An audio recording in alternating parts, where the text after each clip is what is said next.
Yo, what is going on, Comfy Gang? It's your boy Comfy Neat here. So for today's video, I wanted to change things up and make a little bit more of a positive video this time because, well, I guess my last few videos, well, I always say this, but have been pretty depressing. And I guess being a NEET isn't all doom and gloom in my opinion. I think there are some positive aspects to it.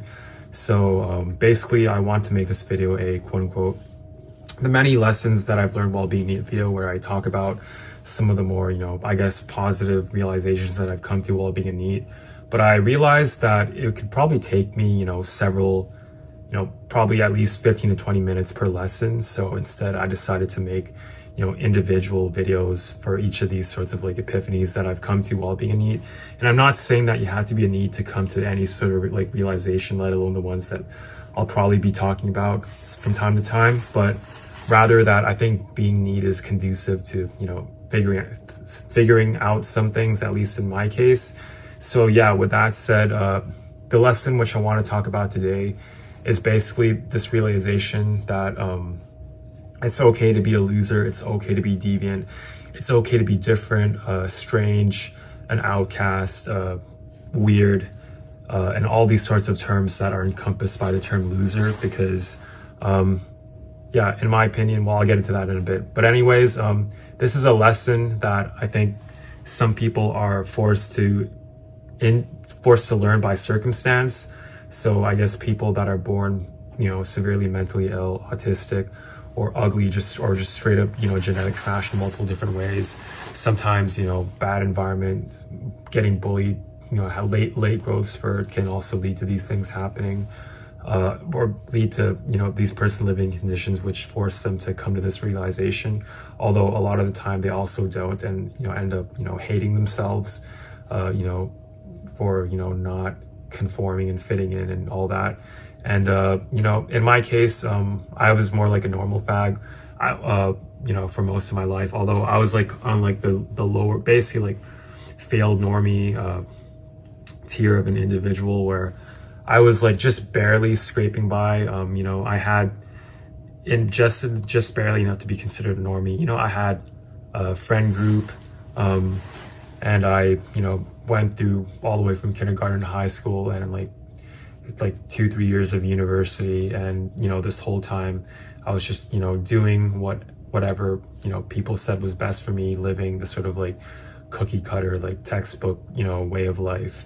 And, that whole time, yeah, I was, one of the things that, consumed me was this thought that I needed to, get better, be different. I needed to, not be a loser. And I constantly beat myself up about, not being, for not being successful, for being a loser. And I also constantly fantasized about, being successful, being, being like the people that, I've seen in like TV or media, or like the more successful people around me. But, yeah, ultimately that never really happened. And then I was, forced into, to NEETdom, and I was, then forced to, confront a lot of these feelings head on, because, well, when you're NEET, you're basically the biggest loser in the world, according to society, which is, not necessarily an unwarranted view of things. I think in some cases that can be true, but at the same time, it just felt like I was constantly beating myself up, about certain things. And, past a certain point, I was unhappy a lot of the time. And I sort of realized that a lot of this happiness, that I'm feeling is, coming from myself, and the fact that I've internalized a lot of ideas, specifically two things: what it means to be successful and what it means to be normal. And instead, because I haven't, met these sorts of like ideals from like either two like of these things, then basically that I was a loser, and that I was like unworthy of, feeling any sort of happiness and contentment, and that I should just, wallow in misery and, self-hatred and pity. And, I think that ultimately did me no good, because, I'm not saying that you shouldn't improve as a person or pursue things, but ultimately what I'm trying to get at is that, you should really be pursuing things. You know, if you're genuinely unhappy in your current position, then yeah, sure, you should be trying to change that. But if you are able to find some sort of contentment and happiness, then I think that you shouldn't, you know, be motivated to do other things just because of other people's beliefs. Like, if all the shame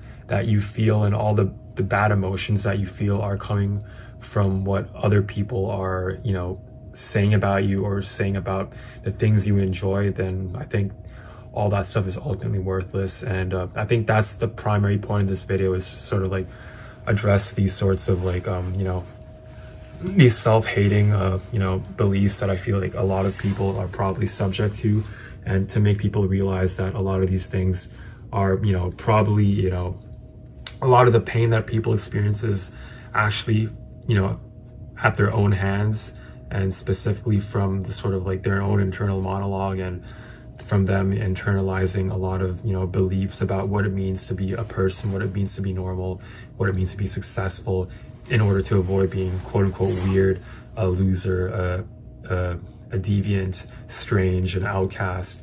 And yeah, in my opinion, it's perfectly okay to be all these things for, I think, two primary reasons, which I'll talk about, you know, right now. So basically, the first thing is, the first reason it's okay to be weird is that, you know, all these sorts of, it's the first thing is like this idea of what it means to be successful, and that, you know, this threshold of success is, you know, it's basically, in a nutshell, you know, there seems to be certain milestones, certain thresholds that, you know, people need to meet in order to be considered quote unquote successful in life. And, you know, these are tied to things like, there are probably like multiple like parallel like hierarchies and things that you need to pursue in order to be considered successful. And then when you have like a certain amount of each, like think of them as like stats in like a video game. Like if you have like a C in like all the stats, then you're like, you hit this tier of success, this threshold of success. And then, but then there's like a almost like endless amount of different like layers and like thresholds of success that people, you know, are expected to meet. And the moment you hit one, you get to like revel in contentment for a bit of time. But then, you know, eventually through exposure to things like social media and Hollywood and books and whatever, and all these sorts of like other external sources of information, you suddenly feel, you know, compelled to pursue that next threshold. And all of a sudden everybody above you seems way more successful.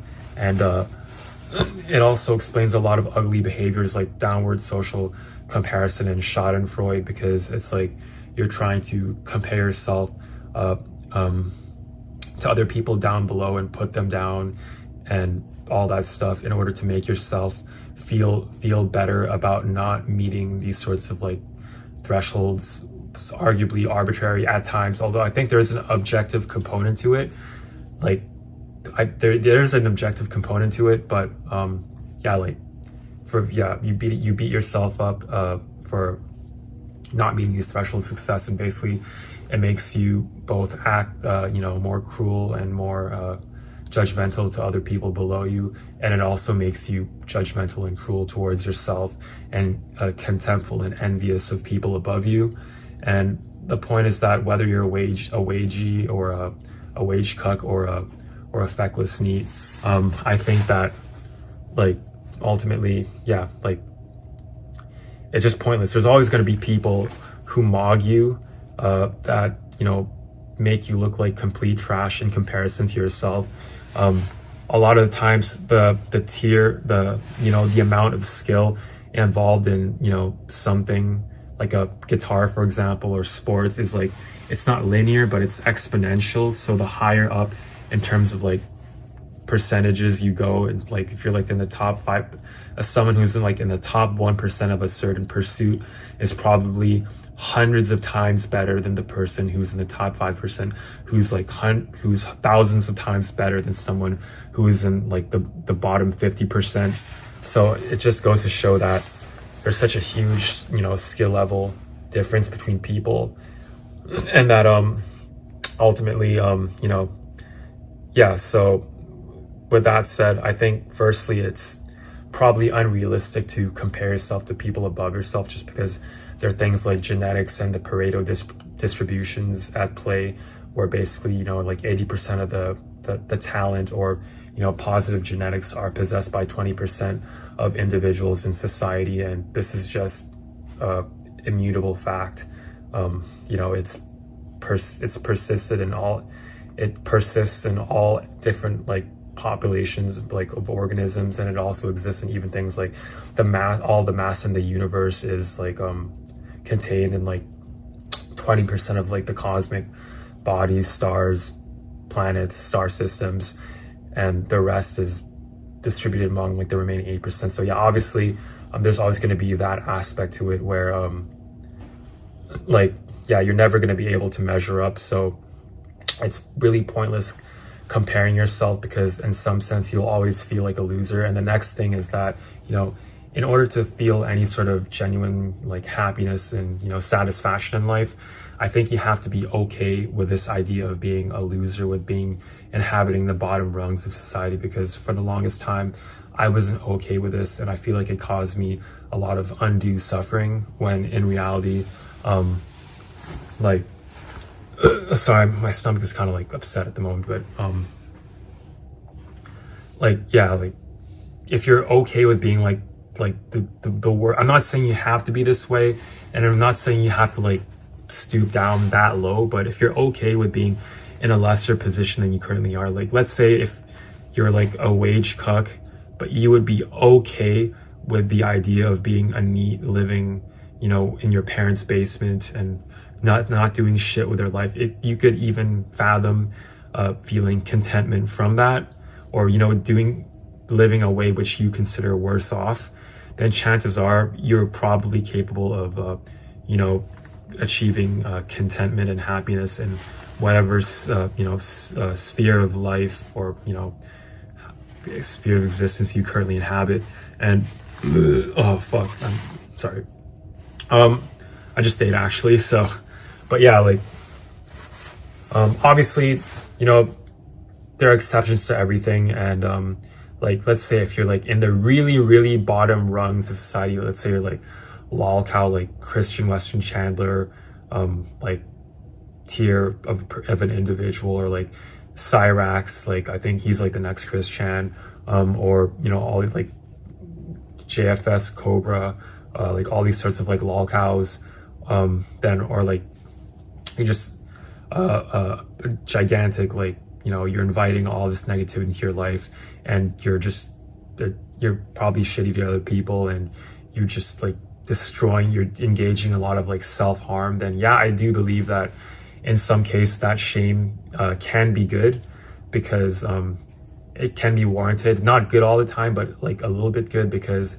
if you're really like to that extent, then yeah, sure. But I think if you're like anything above that, like then, and you're not like harming others and yourself, then in my opinion, I think whatever sphere of existence is perfectly okay.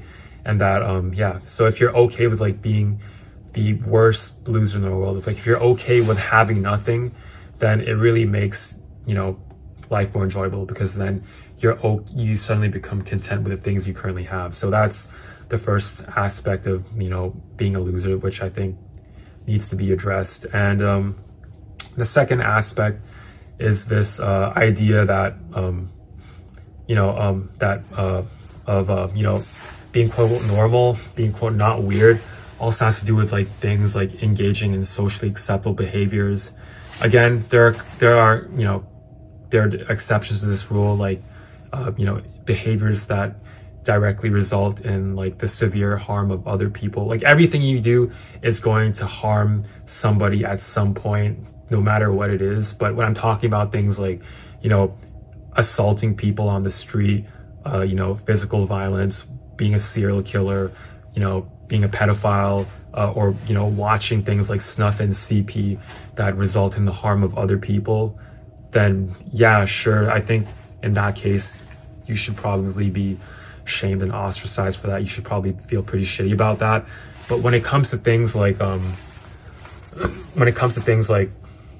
any other hobby, then yeah, I think they're perfectly fine, because for a long time I used to be really ashamed of my predisposition towards liking things like video games and anime.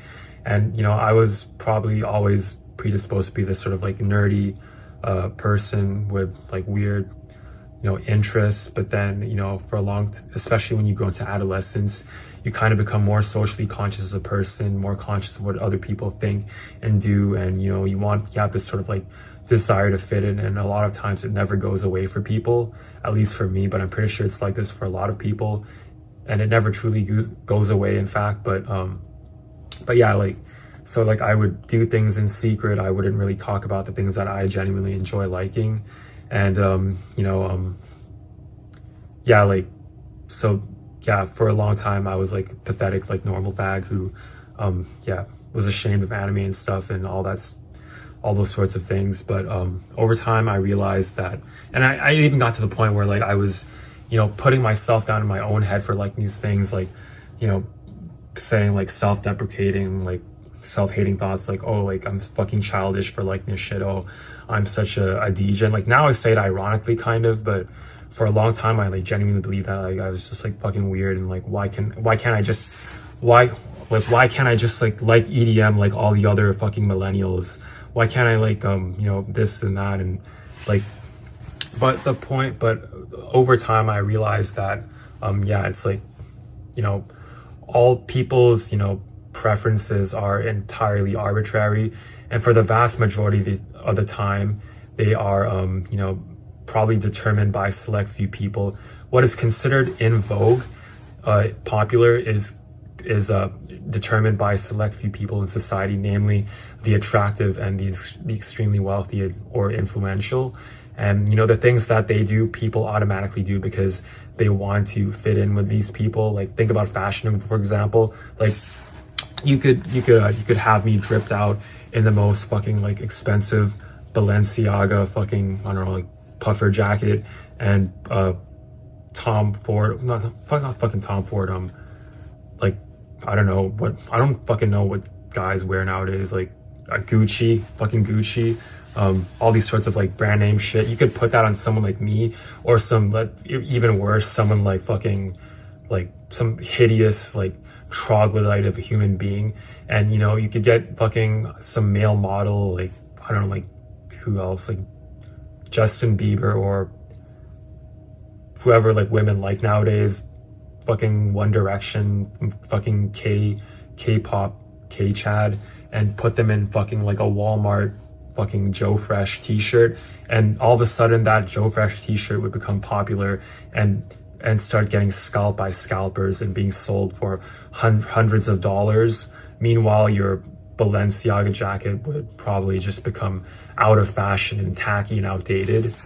And yeah, so the point is that a lot of what is popular is firstly really, really arbitrary, and in a lot of cases, and secondly, you know, it changes like probably every, you know, trends change pretty much every year, in fact, and the broader trends change every 5 to 10 years. So it's like constantly you're gonna be if you want to fit in with other people and be normal, you're gonna have to be playing this constant game of catch up and trying to live up to these expectations. And a lot of the times you'll be doing things and buying things and consuming things, and then convincing yourself that these things are worthwhile and that you actually enjoy them, trying to lie to yourself and convince yourself that you enjoy these things, that they're actually like, oh yeah, they're pretty good, oh yeah, and then you're like trying to like do mental gymnastics to convince yourself that you like these things, when in reality, deep down, this whole time you secretly wanted to do something else this entire time, play video games, do this and that, play some obscure sport, or, you know, play something that's, you know, out of fashion. And yeah, when in reality, this whole time you probably could have been doing just that, and you know, experiencing some, you know, genuine form of happiness while this whole time instead you were engaging self-deception. And then when the self-deception continues, you slowly lose your sense of self and you lose touch with who you are as a person deep down. And all of a sudden you become this sort of like trend chaser, bandwagoner, which I guess like most normies are, to be honest. I was, and probably still am to an extent, but yeah, like since it's so arbitrary, you're like, you could either pursue what other people want and maybe hope, because there is going to be that period of time where what you like intrinsically aligns with what other people like, and it's in fashion. But then for the vast majority of the time, that's not going to be the case. So instead, I think you should do what's genuinely happy, do what genuinely makes you happy, and learn to ignore what other people think, then you know, pursue what other people like at the expense of your denying yourself of what you truly enjoy. Because ultimately the difference between the two things is that in one case you're genuinely happy, versus in the other case you are, you know, lying to yourself and engaging in self-deception. So I think as far as hobbies go, like, and being weird, like, yeah, so things like video games, anime, you know, they used to be considered really niche, nerdy activities, but nowadays it's becoming more and more popular. And in all honesty, like, sorry, all these things that are, you know, it's probably going to have its time in the spotlight. I think it is currently having its beginning to become. Video games are already pretty mainstream and popular and arguably ruined because of that. But the other thing is like anime, which is becoming more and more, I think it's starting to come into the spotlight more. So that's something I'm happy about. And I guess, well, that's another topic for another time, whether that's a good thing or not. But yeah, anyways, so there's that. And also I'm not saying that, you know, popular things are bad by definition. I think some things are worthwhile. But then, you know, at the end of the day, if you, you know, some people might try and make the argument that, you know, anime is pointless because you're watching a bunch of imaginary, you know, people engage in imaginary activities. They're just lines on a page being animated in digital form, and, you know, it's all escapism. It's all fake and unrealistic. And for video games, it's like, oh, video games is stupid because you're just mashing, your fingers into a controller or a keyboard and a mouse, and in order to make pixels dance across the screen, in order to achieve all these sorts of virtual arbitrary goals, in order to you know, give your false sense of achievement in order to stimulate dopamine. So if you characterize like activities like that, for example, in that way, then yeah, they're like, anime and video games are pretty stupid. But you could do the exact same thing to a lot of hobbies that normies or normal fags consider, you know, popular. Like, let's say watching sports, which is considered way more socially acceptable, especially to boomers, but even, you know, people, a lot of people still, like, that's considered normal. But if you think about it, what does sports really accept? You know, watching sports really accept basically, you know, fawning over and giving your attention to, you know, depictions of, you know, virtual depictions of, you know, televised depictions of, not depictions, but televised imagery of, you know, Chad's top 0.1% genetic beasts, you know, the cream of the crop of humanity, you know, Giga Chad specimens, engaging in incredibly homoerotic activities, which involve, you know, handling scrotum-shaped objects, like a lot of balls. That's pretty funny, right? How a lot of sports involve balls, and with other phallic objects like bats, rods, sticks, rackets, or their hands. So they're like cupping balls with their hands and throwing them into holes, stuffing them into holes, you know, brushing up and wrestling each other and smashing their big sweaty muscles against each other in some dance, some artificial ritual of, you know, of sport in order to display dominance and hyper masculinity and against each other, in order to display their genetic superiority over each other, so then they can then use that to milk people of money like you who watch sports, and also use that status to have sex with the most attractive women in the world, you know, many of which who you could never even dream of having sex with because they're so attractive. And meanwhile, you worship these men as gods, and you fawn over them, and, you know, like, and watch them with your jaws gaped open like some soy jack emoji while stroking yourself because it gets you so hard, and how genetically superior these people are to you as you engage in the ultimate act of cuckoldry in existence. Like, obviously, if you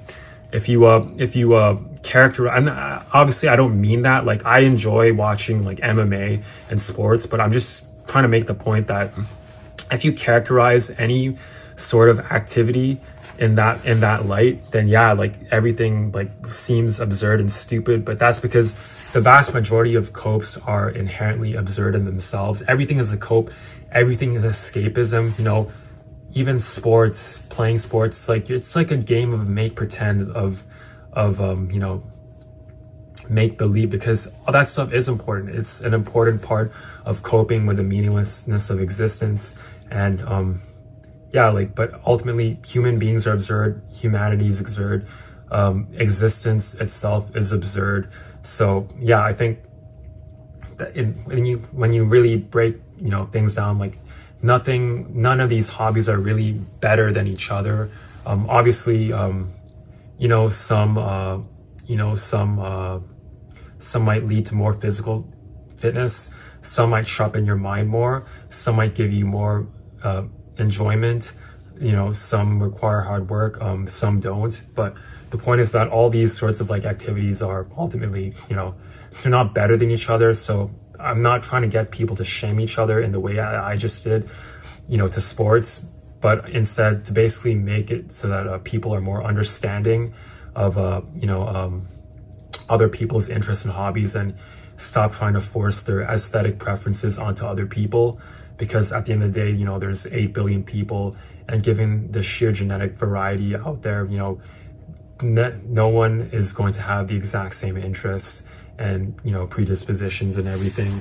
And yeah, but, you know, since that's never going to happen because of human nature, I think instead the one thing that you do have control of is basically over your own feelings and thoughts, and your ability to, whether you internalize or don't, all these sorts of like, you know, these sort of like shaming language regarding like video games, and, you know, like, oh, you're a man child because you play video games in your 30s. Like, who the fuck cares? Like, if you enjoy that shit, then, you know, just play it. Like, and like, yeah, like, if you enjoy anime, just watch anime. If you enjoy sports, if you like, obviously the only exceptions to this are activities, I forget if I mentioned this or not, that, you know, lead to the harm of other people.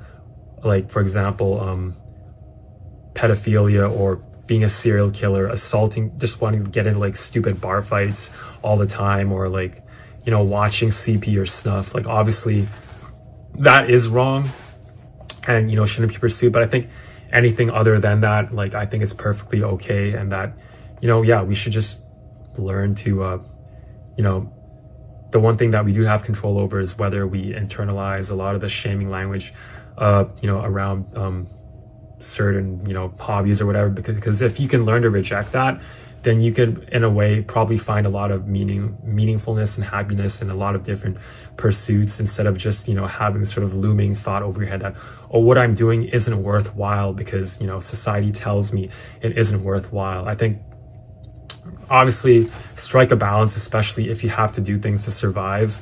But at the end of the day, like, beyond that, what your free time is, you know, yours to do with, I mean, you can basically do whatever you want with your free time. So just do that, you know, do the things that actually make you happy, versus, you know, trying to fit in and not be weird. So in that sense, I think it's also okay to be a loser, reject, weirdo. So yeah, that's basically the crux of this video, those 2 points. So anyways, I hope, and obviously this message doesn't just apply to NEETs, but also, lower tier wage cucks, higher tier wage cucks, successful people, unsuccessful people. I think anybody can benefit from the sorts of things that I've talked about, or at least I hope it does benefit some people. So anyways, hopefully you guys found this entertaining and enjoyable. And yeah, anyways, yeah, I'm gonna end the video here because it's 30 minutes. So this is Comfy NEET signing out, and peace.